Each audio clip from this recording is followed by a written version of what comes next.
Beast Wars Episode 16, The Trigger, Part 1.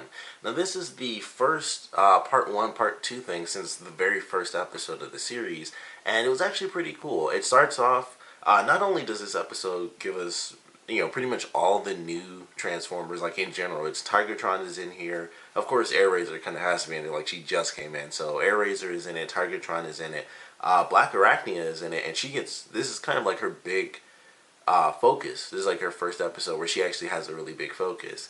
And it's really cool. It starts off simple. We get Tigatron. He's off in like some snowy mountains and stuff, kind of doing a solo thing, just scouting the area.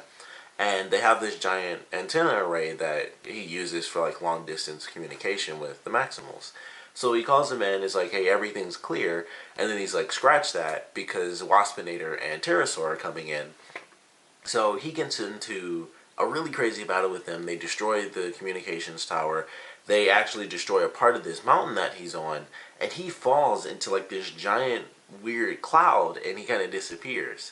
And before he gets into this crazy fight, he's on the mountain, and it's almost like an earthquake happens, and he's like, when in the world was that? Because this cloud just went past the mountain, and it's like, why in the world would a cloud cause this crazy sort of earthquake?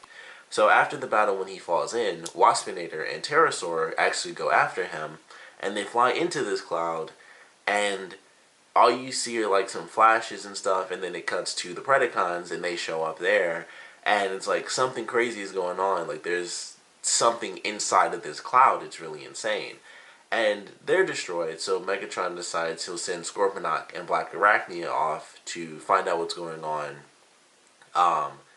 With Tigatron and like figure out what in the world is going on with this whole island deal, because they're like, this thing basically shot a giant laser at us, and it seems to kind of harness, it almost looks like it harnesses the power of the sun itself, because it's just a giant orange laser beam that shoots out, and it only activates when people shoot lasers, which is why when they flew into the cloud to attack Tigatron, he kind of survived because they were flying around next to each other just shooting off lasers.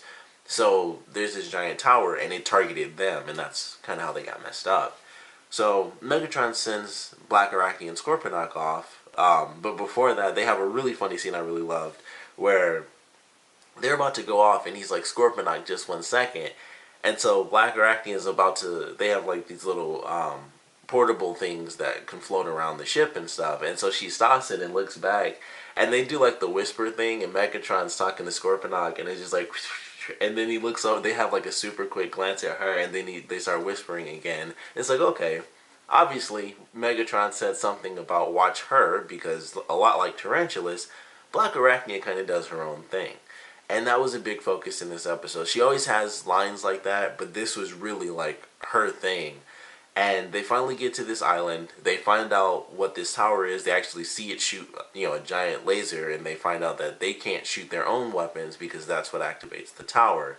And so Blackarachnia has this line where she's like, I need to, and then she pauses and is like, we need to get to the tower and take control of it. It's like, okay, obviously her whole thing is that she wants to have control over this giant, like laser beam so that she can, rule everybody. So they end up on the island. Airazor actually goes to the island because, of course, they have a new flyer now. So she goes to the island. She actually gets hit by Scorponok because he shoots a missile. I guess it was a homing missile because he just shot like around the corner and it just turned and hit her perfectly. And I was a little confused by that because I've never seen them do that before. But I was like, homing missiles, whatever. They're Transformers, so I can't really talk about logic. So she gets hit. Tigatron takes care of her. And basically where the episode starts to end is the four of them are on this island now, and they have to figure out how do we, who gets control of the tower first, and what's going to happen when they get control of the tower, and how do they survive and even get off of this island, because it's inside this cloud, so you can't really see anything. Like Airazor's fine because she can just fly up and she's gone, but Tigatron and everyone else, they're kind of stuck there a little bit. Blackarachnia technically has like her little grapple gun, so she can kind of zip line down like a spider. But it was a really interesting ending, and it's just like everyone knows about this crazy tower. It shoots a giant laser beam. They can also gain control of it.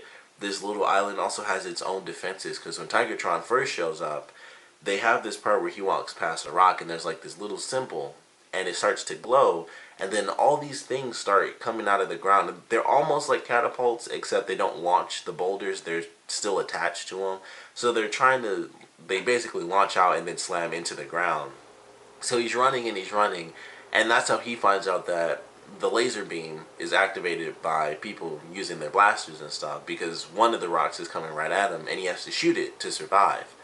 So after the laser beam hits, he's like, alright, I'll be here as a guest and not an intruder, so he stays in his beast form.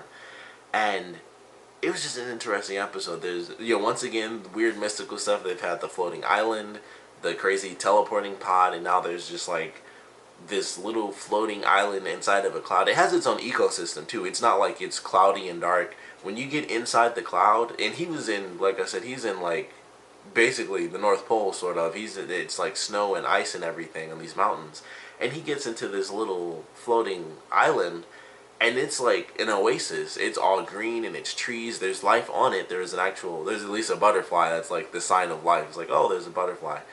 So it has its own little ecosystem, and it's like he's just in a different part of the planet, but it's this weird floating island thing. So I'm not sure what to expect. I saw this episode a couple of days ago. I just haven't had the chance to sit down and review it. So I haven't been able to watch any other episodes because it's like the one time when it's a part 1 and part 2 thing. So, I'm going to get into part 2. They do have kind of a next time thing. So they do show that Blackarachnia does get control of the tower, at least for a little bit. And then it seems like the island is starting to fall or something like that. So she at least temporarily gets control, but I don't really know how that's supposed to play out. And I would assume that, of course, in the end, the island's going to be destroyed. Like, just guessing, the island's going to be destroyed, Megatron's going to be mad at her, but then he'll take her back anyway, because that's literally what the Predacons do. They get mad at him and try to take over, especially her and Airazor. And then, he's just like, whatever, and he won't kill anybody. And that's probably how it's going to pan out. It'll be right down the middle. The Predacons go back to their base, and the Maximals go back to their base. I think I got this show figured out by now. But I'm still excited for this next one. I am really curious, because this is her first kind of big moment of betrayal, where she gets to do, the things that she's wanted to do, where she gets to betray the Predacons, or at least take over. Like, they haven't done enough to say if she just wants to kill them and just be like the only living thing, or if she wants to take over, or what the case really is. But she definitely doesn't want to be a subordinate, and that's the only obvious part. You can't really tell if she wants to flat out take over, or just be like, you know what, just wipe all of these guys out. I don't want to fight with you guys because I don't give a crap, but I'm going to wipe all of them out, and then I'm just going to leave or something. So maybe, more clues to that in the next episode. But this is definitely fun. I still enjoyed it. I love, I actually like this sort of weird mystical element. That's something one of the many things I forgot about the series, and I kind of love that they find, all these weird mystical things. Some stuff is supernatural, possibly made by aliens, and this and that, and I kind of like that. It's really weird, but at the same time, it's pretty exciting, because it's like, I kind of don't know how this is going to play out, and I don't know, especially, with the show being so old, I don't know what answers are actually going to be given. I assume there won't be like a full explanation, like this is who made this island and this tower, but it's just a part of the show that I kind of enjoy. Like, this is a little weird, but it's actually pretty entertaining. It's supernatural in a way that almost fits, because of course they're Transformers, so obviously they come from other planets, so it just makes sense that there would be aliens. So it's not actually weird. It kind of makes perfect sense. It seems weird because it's like, oh, it's the Transformers, but then you think about that and it's like, these are Transformer robots. It's not like they come from Earth. So it kind of just makes perfect sense. It all fits when you really look at the universe as a whole. Plus, they did time travel in this show, so if they can do that, there can easily be aliens. So it's actually pretty exciting, but I'm looking forward to part 2. Naturally, if you guys have any comments, please put them down in the comment section below. And of course, thanks for watching.